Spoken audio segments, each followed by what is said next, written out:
Okay, prophecy insights.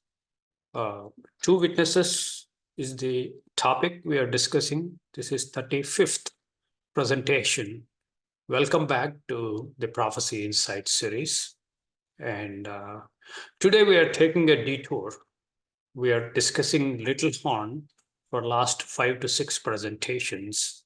And since some of you asked for Revelation 18 also, in addition to Revelation 17, and in order to properly explain and explore those two chapters, Revelation 17 and 18, they deal with Mystery Babylon, that woman, that whore, that mother rides on a mega beast.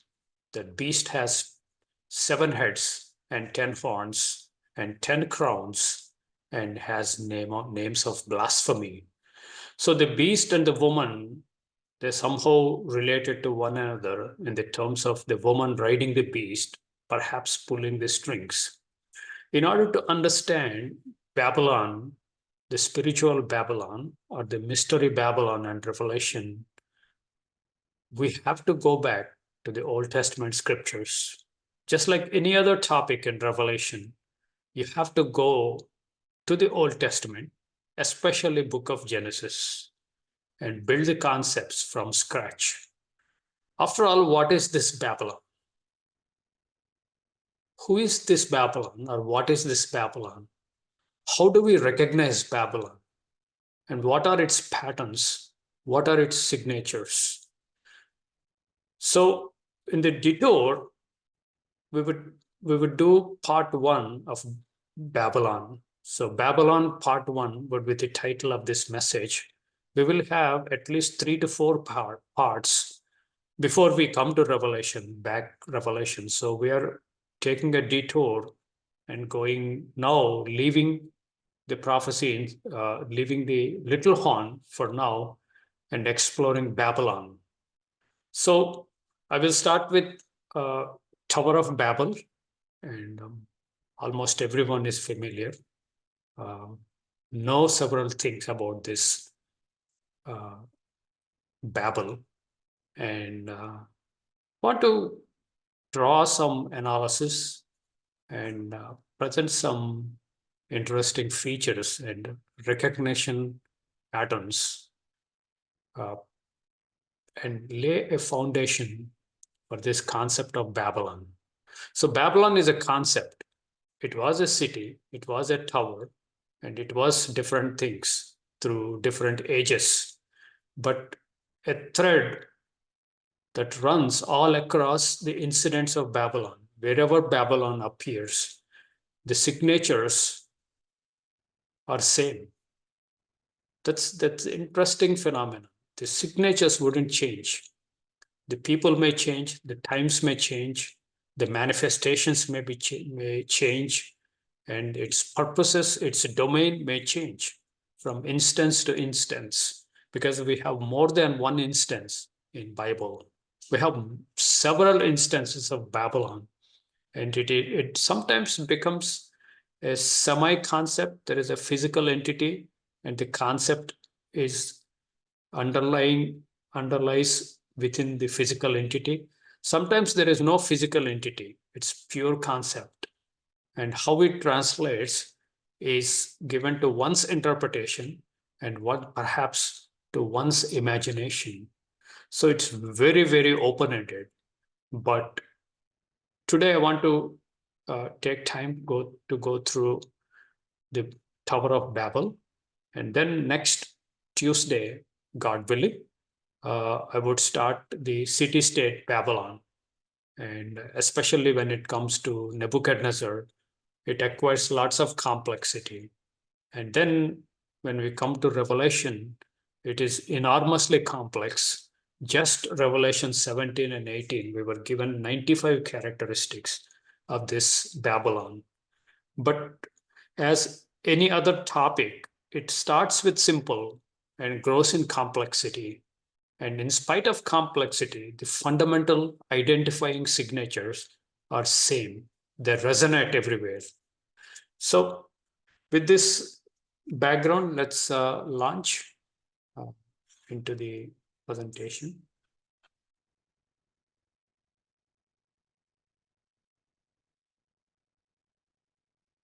I'll skip most of the things because we are super familiar with this.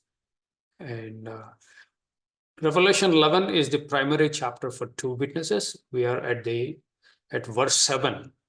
And when they shall have finished their testimony, that is two witnesses, the beast that ascends out of the bottomless pit, that is Greek abosas, shall make war against them, that is two witnesses, and shall overcome them and kill them.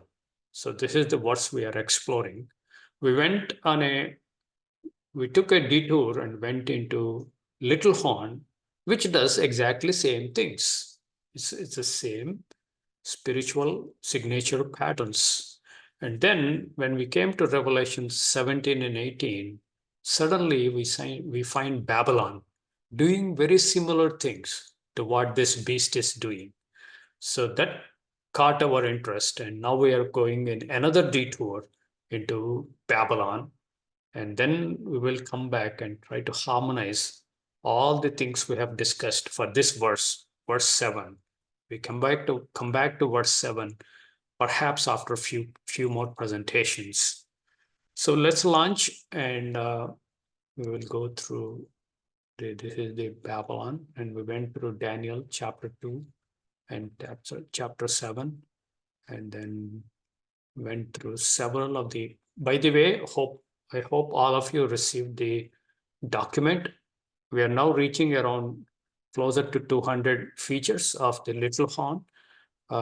Please keep up your study of Little Horn while we are cruising through Babylon, because both are important.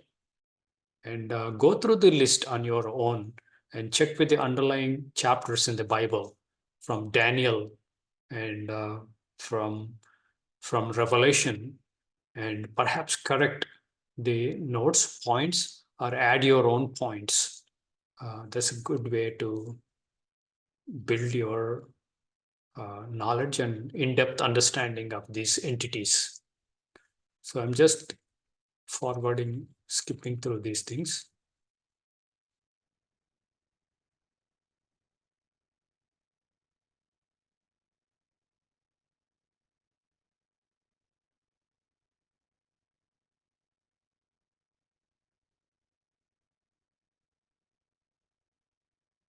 I have also put version number now.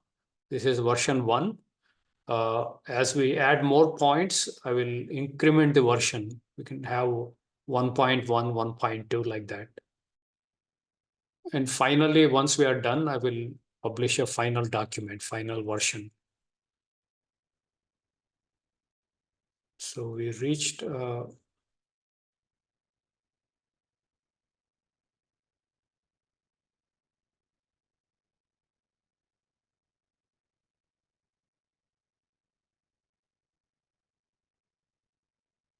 okay, 185. So this is the Little Horn, but I think Little Horn has some connection with Babylon, or Babylon has some connection with Little Horn. That's where we are going. And finally, towards the end of the book of Revelation, we see these entities come together. Perhaps they converge. Maybe we are talking about one entity.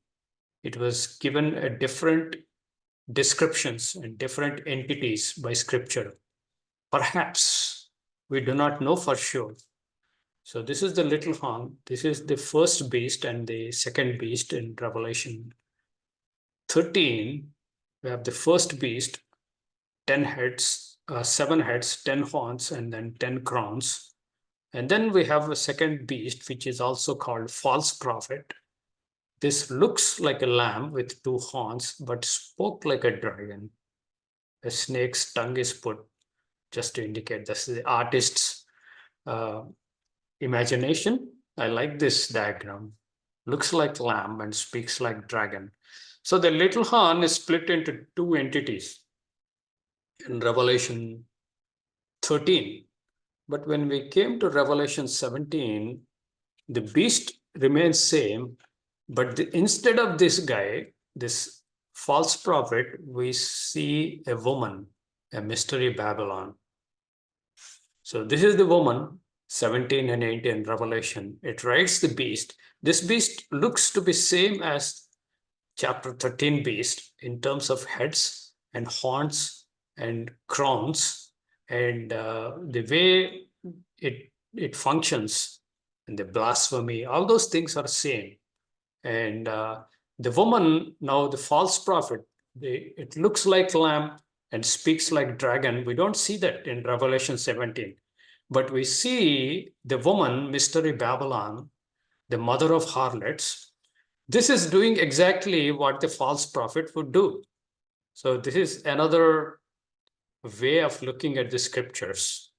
So God does not directly tell us how the false prophet is the Babylon, or Babylon is the false prophet. There is no explicit statement. But as you are studying the patterns, we see certain insights. That's how we learn the scriptures. This is the blessing that God gives us when we persistently, consistently study his word. And he already put the words in first chapter of book of Revelation. Blessed are those who read this book and does the things that are written in this book of Revelation. So God explicitly has put a blessing, and he promised that blessing on you and me when we diligently study Revelation and all the prophecies. So don't get discouraged. Be of good courage. So we'll come to the Babylon. The Babylon starts with Babel. The Babel sounds different from Babylon, isn't it? But it is same. Why? This is the first incidence of a tower and a city and the people doing something. Later on, we find exactly same things with more sophistication and more complexity when we come to the ancient city-state or kingdom of Babylon. It's in the same area the Babylon would later come up as a world ruling empire, and it is the same place called Shinar. Shinar is the place, and most scholars would indicate, we would believe that it is the same people that stayed there in that place, in that general area. They became as Babylonians, or later on called Chaldeans. So what is Babylon and what we see in the Tower of Babel? I know most of us, almost all of us, are familiar with the subject, but nevertheless, I want to go through the scriptures and see what is happening. So this is artistic rendition of the Tower of Babel, and this is, I think they call it ziggurat. So it's a spiral staircase that goes around and around until the top. And this is a structure they found in several Babylonian cities and city-states. It's like a closer to pyramid. At the top, they have some altar. They have a derived name of Baal. They call it Belarus or Belus. So they have different names. So they have an altar. They have an Ark of the Covenant kind of thing. There's an ark. There's a golden showbread. There's very copy of God's tabernacle. That's what they found at smaller structures, very similar. So those structures which they erected are kind of echo of what happened in the first enterprise that mankind took upon themselves to build. So the scene goes to the flood, and immediately after the flood, all the people are decimated through the waters of flood, and the whole world has perished. And now the ark lands and Mount Ararat, or Ararat Mountains, and it safely lands on the top of the mountains. and Noah and his family, along with the animals, in whose nostrils is breath, they all come out one by one. And now they have to explore the world, the whole earth is now open to them. And the first batch of human beings come out and they settle in a plain called Shinar. And then they quickly began to multiply. And then it is similar to when you are a child, or perhaps in your teens, you wanted to explore the city. So you would take baby steps, go 2 or 3 streets away from your home and safely come back. And as you grow older and as you get confident, you go to several other neighborhoods, but you would safely make it back to your home. So there is a danger of unknown areas. So perhaps that is the sentiment. They don't want to go to this huge uninhabited land and lose their way, be lost in the unknown lands. So that is the sentiment, perhaps, but scriptures give us more insight why they built the tower. And this is the time when all families of earth are they have a fresh beginning, and now they build a tower. And when they build a tower, they have a mindset, a reason, and a definite motive and goal. And this is the scratch from which the Babylon is built. This is given a classic textbook example. Most people would relate this to confusion of tongues or languages, but that is the aftermath of something more sinister takes place first. And even before the tower is built, even before the foundation is laid, there is a thought process, there is a decision point or points in the hearts and minds of these men. And that's where the Babylon begins. Let's launch. There are several artistic figures, and this is all imagination. So this is another way they're building the tower. And you would see most of the artists would see the tower is built almost to the finish, and then they left. But other researchers find probably it was never built beyond its foundation when God confused their tongues and then they abandoned the project. Nevertheless, why the project? That's the interesting thing. And in English, when you read the sentences in English, sometimes you lose the underlying patterns that God is communicating to us. So we would consult Hebrew and we would do some word analysis, how the word is used. So this is another version of this is a painting somebody painted. It's almost like a pyramid. So somebody thought like it's more like a pyramid. And we later on find this theme is echoed in terms of a gigantic structure. Like we saw pyramids by Egyptians, and we have similar structures in South America and rest of the world. There is something in the man to build something tall and look at its greatness of height and magnificence of the work of his hands. And we see this even in the modern times, like we have Twin Towers in New York, and we have UAE and Arab world. They build all the tallest towers. They're like ambitious. So there is something in the human psyche that you want to build something tall, something big, something awesome. So that is one reason it was told. And interestingly, Bible not only describes the project and what they want to do, but why they wanted to build, what went on in their hearts and minds. What is the thought process? That's very interesting. That's where we find the Babylon in its in its infancy. Not many verses, but we will go to Genesis chapter 11. That's where we see the Tower of Babel. So Babylon here is a shadow. All the Old Testament occurrences of Babylon is a shadow. So we pick up these shadows, and when we come to Revelation, we see the real spiritual entity. So the Revelation 17 and 18, the woman riding the beast, that is the target. That is the spiritual reality. The spiritual reality is explained in terms of shadows, different shadows. This is one of the shadows, the Tower of Babel.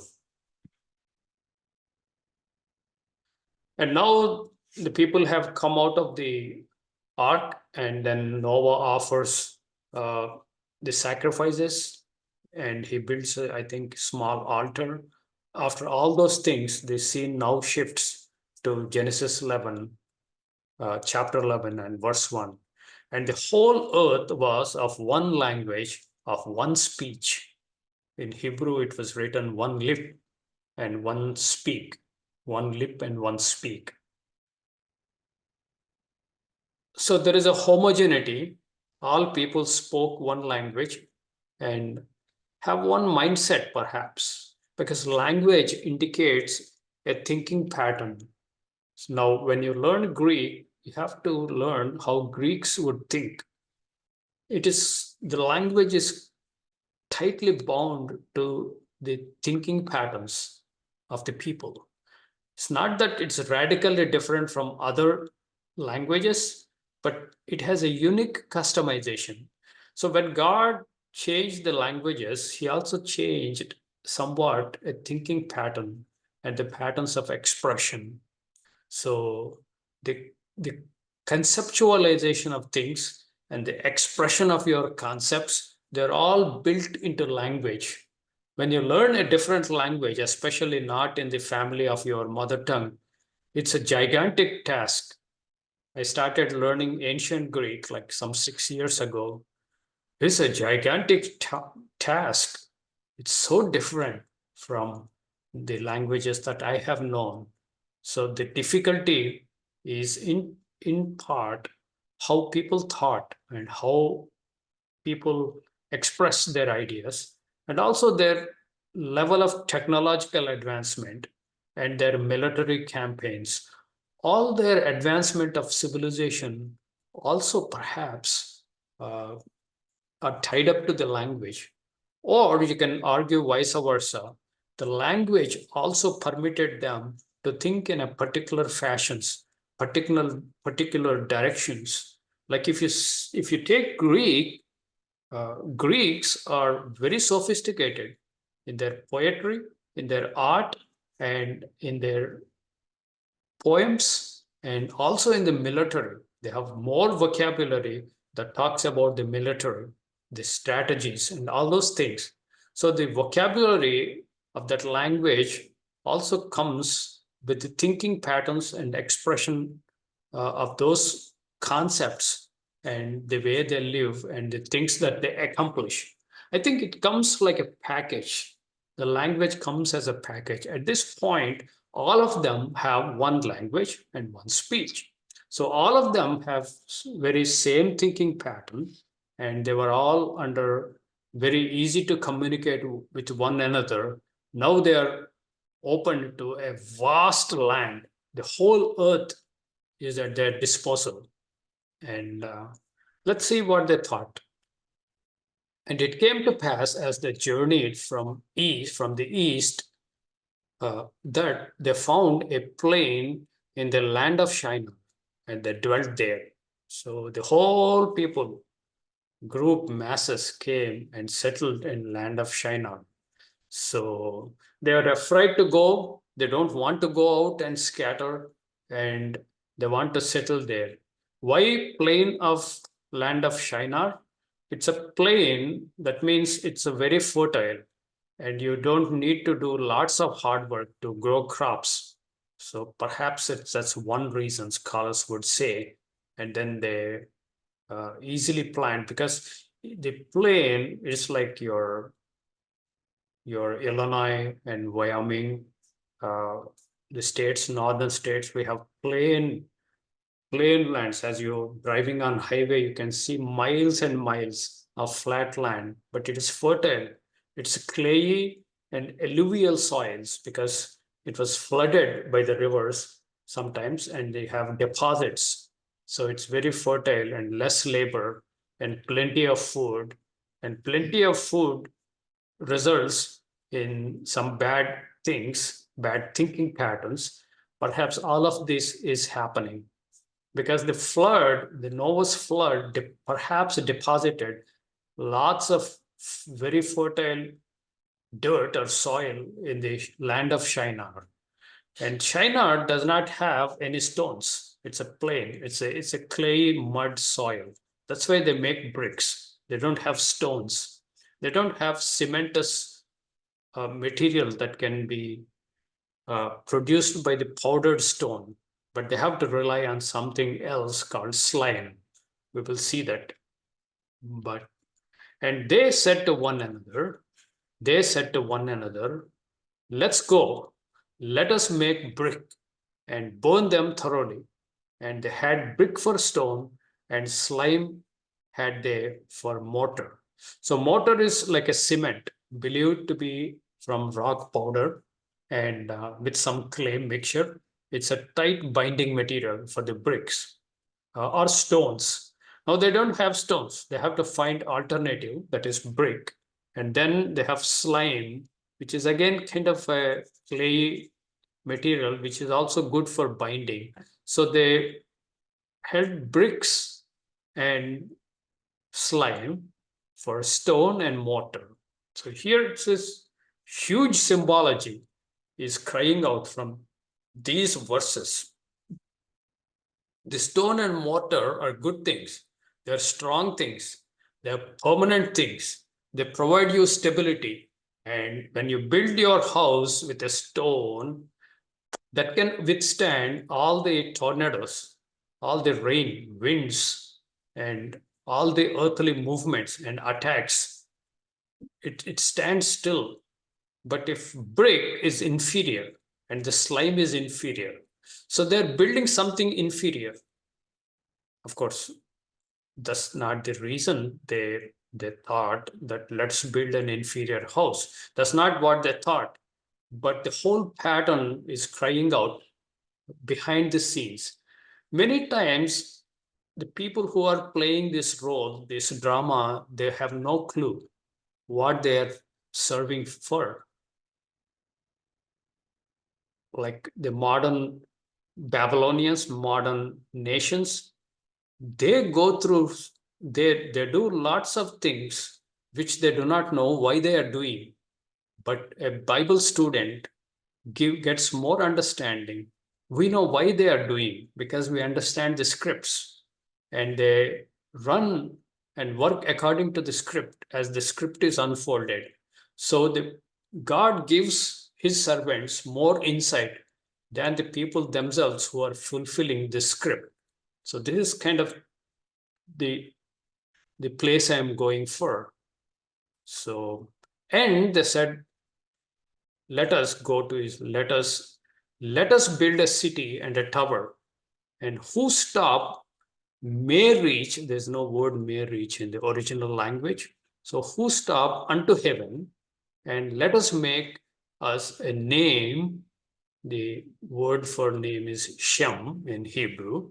It's the same as Noah's son, Shem.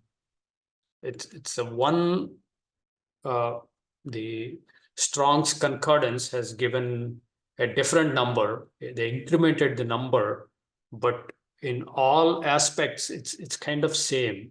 The name Shem is synonymous with the Shem, S-H-E-M. So whether you put uppercase S, which is a person's name, and lowercase s, it is just a name in Hebrew. And lest we be scattered abroad upon the face of the whole earth. So this is what they want. They wanted to build a city in the land of Shinar, and they built a tower, and as a fairly tall tower, and they want to settle there. and they don't want to scatter them. Perhaps they are afraid that they may be lost in this whole huge unexplored earth.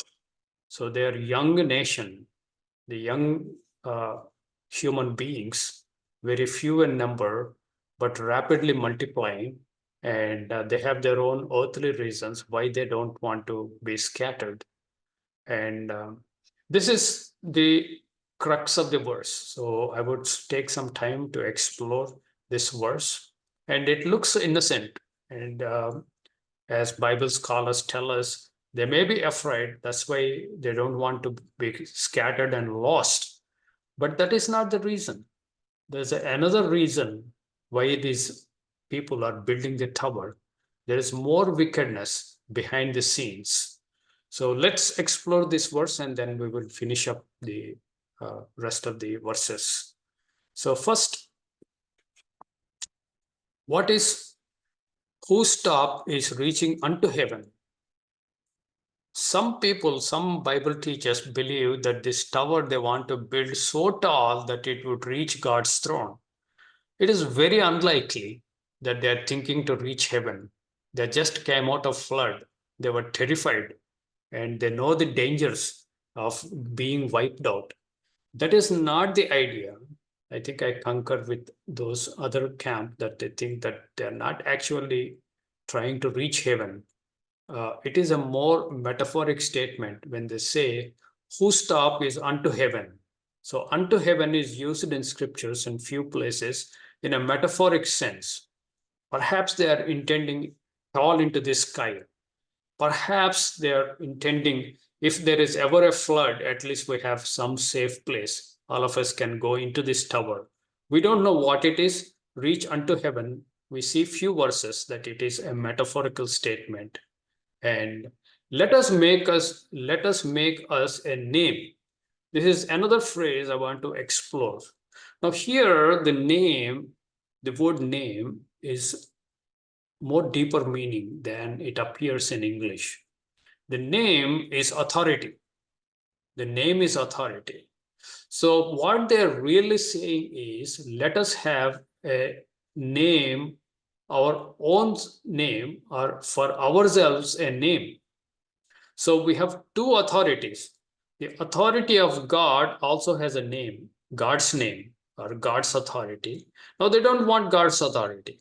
They want to have another authority of their own. So let us have a name. Let us make us a name. So they're creating a name. So we have similar passages in Bible where a name is made. So we will see those things, and lest we scatter abroad. So they don't want to scatter and cover the whole earth. This is directly in opposition to what God's uh, intended desire to them. He already asked them and commanded them to replenish the whole earth, go abroad and fill out the whole earth, be fruitful and multiply. We see that in earlier chapters, uh, God already made it clear to them that He wants them to spread out and cover the whole earth. This is in direct opposition and violation of the revealed command of God. So the Babylon has that component of rebellion to the revealed commandment of God. So wherever there is a commandment of God, when people respond in opposite rebellion, you see Babylon. Whenever they don't want God's authority, but they institute their own authority, you see Babylon there. And these are the two important patterns. Let us make a name is most evil and wicked thing that ever happened in the history of mankind. So that is, let us make a name. That means let us make our own authority. We don't want God's authority. We don't want God telling us what to do. We don't want God in our life. We want to be independent of Him. We have our own name. That is the pattern that is Babylon that shows us and tells us. So here, this is the identifying features. You see it all around you as you walk outside, step outside of your home. The things that you see all around you is Babylon, because they have a name of their own. They made a name for themselves, not the name of God. And there is a direct rebellion to God's command. So in a way, we can also go to Garden of Eden when Eve rebelled. That's what we see, the first occurrence of Babylon. She made a name for herself by yielding to Satan and by assistance from Satan. She created a name. She made a name for herself. Her own self is now authority, not what God tells us. So she's moving away from authority of God or name of God. So she made another name. Last Friday, Phil said Eve was first pope. I would say Eve was the first Babylon, or first Babylonian woman. She is mother of harlots. She was a chaste virgin or chaste wife of Adam. From there, she fell. She was kind of, in a figurative way, like bride of Christ. She pictured New Jerusalem in several ways before her fall. But after her fall, she pictures in several ways this mystery Babylon of 17 and 18. Isn't it interesting? So this is not the first occurrence. The Tower of Babel is the second occurrence of the mystery the Babylon or Babel. So let us see a few things. Reaches unto heaven. So when they were telling that let us build a tower to reach unto heaven, that they're not planning to reach to heavens where God's throne is. Just few verses, Deuteronomy 1, chapter 1, verse 28. Whither shall we go up? Our brethren have discouraged our heart, saying, the people is greater and taller than we, and the cities are great and walled up to heaven. And moreover, we have seen the sons of Anakims there. This is when the spies spied out the promised land and came back, and they're giving their report. And they're saying cities are great and walled up to heaven. Is it really literal that the cities of all the Amorites, they were so tall that they reached to heaven? Forget about God's throne. Did they reach even to the skies, the clouds? No, I don't think. It's a figure of speech, up to heaven. So most Bible teachers would think that this is not a plan to reach heaven, not even to the clouds, but this is a figure of speech, that it should be a tall tower, perhaps in the plain of Shinar. They want to make it visible for a longer distance, because in a plane you can spot this tower from several miles, so that they can come back. They don't want to scatter. So that is the thing. So let's see one more scripture that says unto heaven. Daniel 4, verse 11, here the prophecy, the tree grew and was strong. This is alluding to Nebuchadnezzar. And the height thereof reached unto heaven, and the sight thereof to end of all earth. What does it mean? The tree did not actually reach heaven, not even clouds. They are still far above. So it's a figure of speech. It grew tall and big. That is Nebuchadnezzar. So reaching unto heaven, the way it is used is just tall, very tall. That's all we can conclude. And what about a name? Making a name. They made a name for themselves. Is it making a name? Does that mean, say, just to pick Alan, If he wants to make a name, he should change his name Alan and call himself some other name. But that is not the way it happens. When he makes a name, he's adding something more to his entity, to his description, and to his authority, to his character. It's more than the sound or the spelling or the word that you attach to the person. See how God uses making a name. Isaiah 63, verse 11. Then he remembered the days of old, Moses and his people, saying, where is he that brought them up out of the sea with the shepherd of his flock? Where is he that put his Holy Spirit within him? It's a question. How God delivered them from Egypt out of the Red Sea. Verse 12, that led them by the right hand of Moses with his glorious arm, dividing the waters before them. What God did, all these things, God did that. Why? To what end?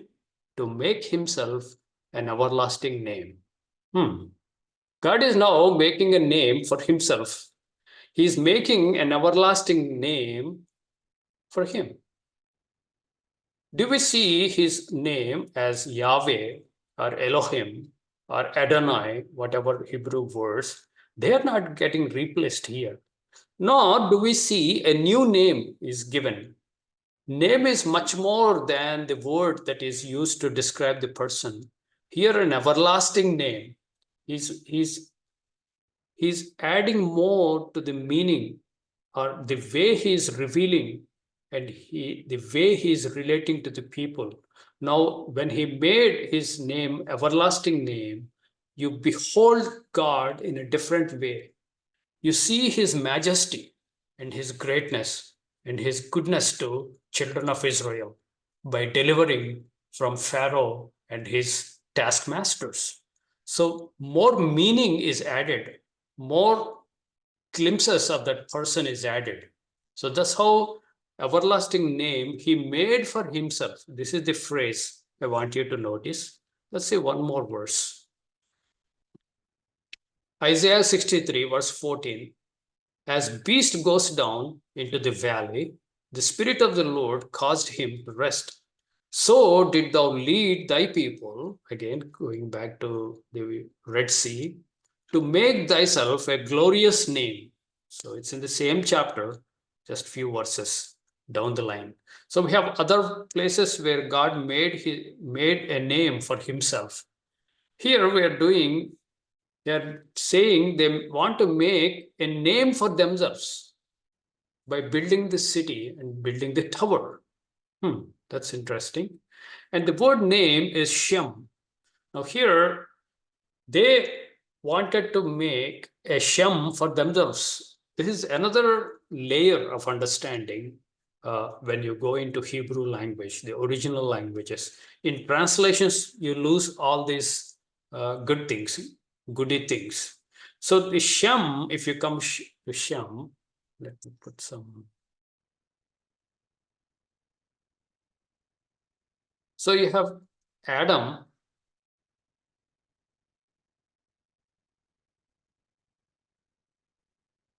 from where you have Abel, second Cain. Cain kills Abel. Done. Now there is no one to continue the lineage of Adam because Cain was disqualified. So we have third son, Seth. When Eve got Seth, she said, God gave me a substitute. In the place of Abel, now I have Seth. And Seth begets children. So the lineage of Adam continues. Now from Seth, several people branch out. He has daughters and sons and so and so. But one lineage is counted as God's lineage or kind of firstborn or kind of the priesthood. So there's a priesthood thing. This is very hidden. So it goes from Adam to Seth, and from because Abel has died. Otherwise, it could have gone to Abel, and now to Seth, and Seth to Enoch. There are several people, and finally it comes to Noah. So this branch, other people that branched out, they are not counted for this priest's office. And from Noah, you have three sons. You have Ham, Japheth, and then you have Shem. Shem is the priest, and he is the godly figure, and his authority. And Shem is faithful to Yahweh, and he was custodian of God's commandments, and he is the one who would make sure that everybody is aware and remind them of God's commandments and perhaps sacrifices, perhaps some kind of rudimentary festival keeping. All these things were given as a responsibility to Shem. And now this guy, Ham, is the most sinister guy. He said, like, it is enough, Shem. We don't want you, including Japheth. They said, we will make our own Shem, our own name. You see this in Hebrew. You don't see this in Greek translation. So let us make a Shem for ourselves. Let us make Shem our own authority, doing away from God's authority. From Shem, you have dotted lines, several people. You see Abraham. So the priesthood continues from Abraham to David, and David to Christ. So where it culminates, this priesthood concept that flows through, it culminates and fully realized in Christ. And rest of the people, Ham, Japheth, everybody, they continue with their own Shem, and that's where we see Babylon, mystery Babylon in Revelation. Isn't it interesting? Hebrew helps us. Let us make a Shem for ourselves. This is the most wicked thing a man can do or man did in the history. And we also see the sovereignty of God in the affairs of man. Whether you reject God's authority, whether you reject Shem, or you stay with Shem, you still see the sovereignty of God. The people who rejected God are still subject to the sovereignty of God, whether they like it or not, whether they understand it or not. The invisible, sovereign hand of God plays out both with Shem and other party which do not want true Shem, but they have created their own Shem. Even there, you see the sovereignty of God, guiding them, leading them, perhaps judging them, and perhaps restraining them. We see this very, very, very interesting way how God operates with them. Okay, let's see. What is Shem? What is Shem? To understand this concept of priesthood, we can see Shem is in right standing with God, or God is with Shem. God was not with Ham, not with Japheth. We see this in verses, Genesis 9, one chapter, a couple of chapters from Genesis 11. If you go, Genesis 9, verse 25, he said, cursed be Canaan. So Noah is cursing Canaan. A servant of servants shall he be unto his brethren. And he said, blessed be the Lord God, Yahweh Elohim of Shem. See the underlined portion. Noah is concluding and perhaps telling us that he is the priest through which God was operating. Now Shem is authority of God because God was with Shem. Now here they're saying, let us make a Shem for our own selves, a different Shem, and Canaan shall be his servant. So God is still working with the rebellious people. God shall enlarge Japheth, and he shall dwell in the tents of Shem. So Japheth is not cursed by Noah, but still Noah did not attach the Yahweh's name to Japheth, nor to Ham. It's only Shem. And he shall dwell in the tents of Shem, and Canaan shall be his servant. Genesis 8, verse 17. Let us make a Shem for ourselves. Bring forth with thee every living thing that is within thee, of all flesh, both of fowl and of cattle, and of every creeping thing that creeps upon the earth, that they may breed abundantly in the earth, and be fruitful, and multiply upon the earth. This is Genesis 8, 3-4 chapters. This is immediately after flood. God is telling them to multiply, to breed abundantly in earth. This is for birds, this is for animals, and this is for mankind. Breed abundantly and be fruitful and multiply upon the earth. Multiply and spread out, fill the whole earth. That was the revealed command at this time for those people. And they don't want to be scattered. Let's see one more verse. Genesis 9, verse 1, and God blessed Noah and his sons and said unto them, be fruitful and multiply. And notice the last clause, replenish the earth, cover, occupy, and subdue the whole earth. That is the command. For this, at this instance, the Tower of Babel, this Babel or Babel, we have different pronunciations. The revealed command was be fruitful and multiply. And they don't want that authority, and they want to rebel against the commandment, and they do opposite, the spirit of rebellion. So we see two important identifying features. Let us make our own authority. We have nothing to do with God or God's servants or God's revealed commandments. Second thing is, we do opposite to what God wants us to do.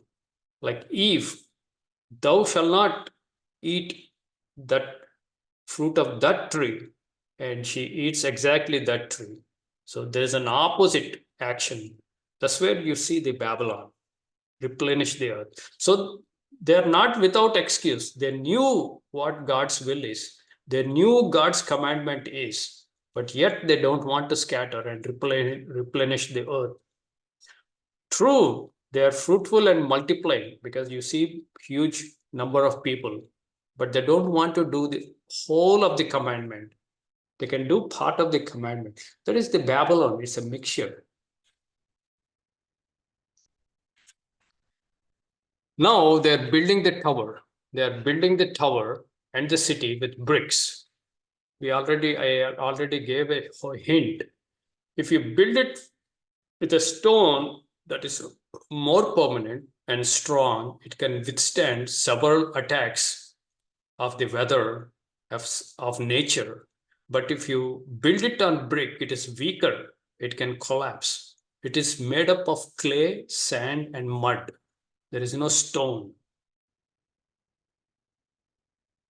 Now, I already mentioned here Christ. Christ is the priest, right from Abel, Seth. This is all shadow. And finally, it reaches Christ, it becomes reality. He is the high priest, the designated high priest for the entire mankind. He is the Shem. He is the Shem for us under new covenant. But people don't want him. They want to have their own Shem.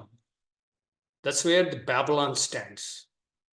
Let's see this very interesting verse. Matthew 7, verse 23.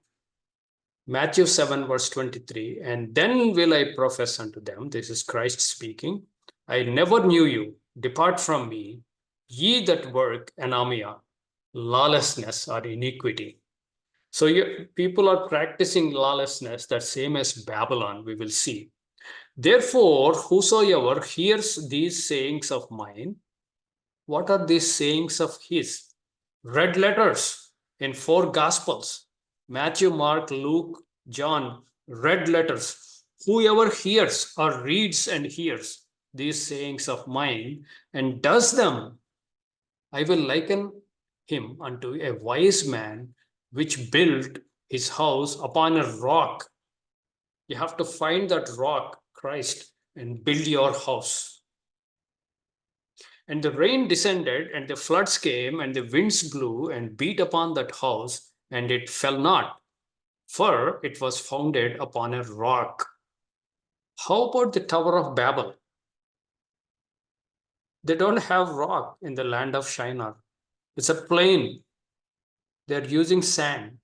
Sand is a metaphor for any clayey thing, anything that is not rock.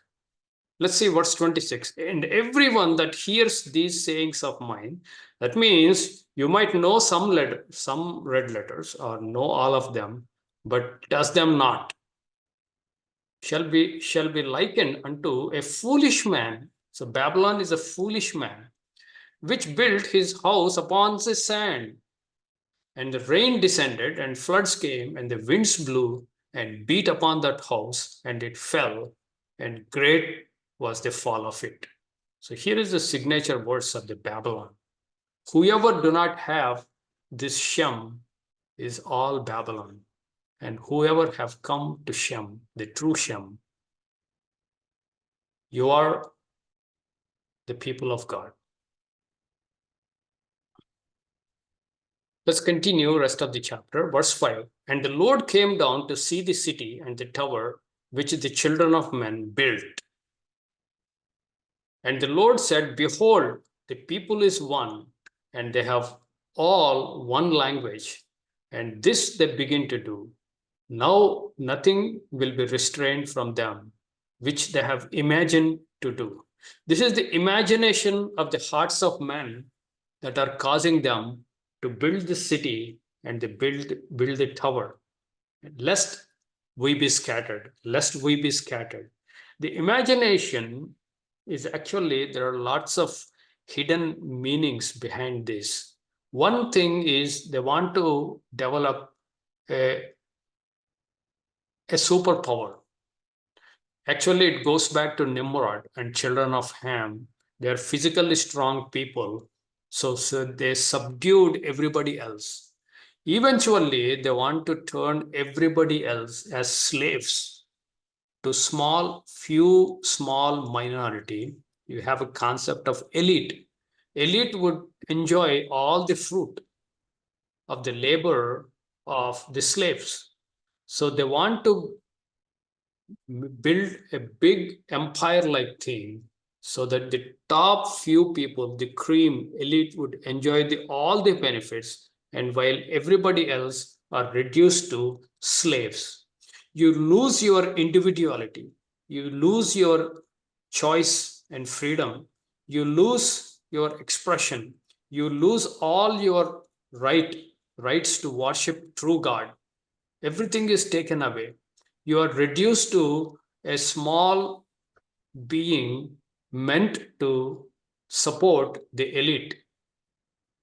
Wherever you see this pattern of few people subduing everybody else and using their fruit of their labor, you see the Babylon behind the scenes. That is the real intention of Nimrod and these guys when they're building Babylon, this tower. And God, in his sovereign authority, would intervene and postpone the things. That's what he told via prophet Daniel. Don't you know? The Most High rules over the affairs of men. He rules. And we see the sovereign act of God, this evil of elite versus Goyim, ever coming into fruition that early in the human history, immediately after the flood. He wanted to postpone, so he intervenes. Here, the grace of God and goodness of God also we see in action. We also see the sovereignty of God with postponing things. We see the same pattern in Matthew 24, Olivet prophecy. Unless he intervenes, mankind will kill themselves. No flesh should be saved. He intervenes out of his own sovereign will and sovereign power. He intervenes there. Here also, perhaps they are in brink of uh, all the misery to the people because of this elite goyim concept and the ruthlessness and the uh, dictatorship and subduing people, exploiting them. All these wicked things would result if this is permitted to proceed. So God has cut short. God has cut short out of his sovereign authority several times. He does that to Nebuchadnezzar. He makes him into an animal like being and then restores his mind and his body back to it. See the sovereign authority of God, the way God interferes even the affairs of Babylon and postpones things, sometimes restores some madness, removes some madness and restores some sanity, even in that evil and wicked system.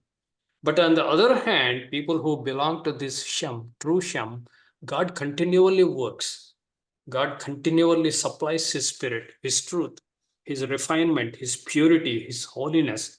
There's a more active involvement of God with us, building and shaping us.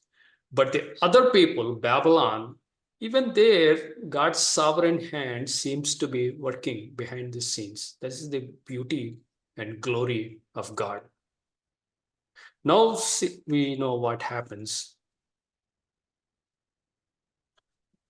Verse 7, go, let us go down. God also seems to use same phrase there and confound their language that they may not understand one another's speech.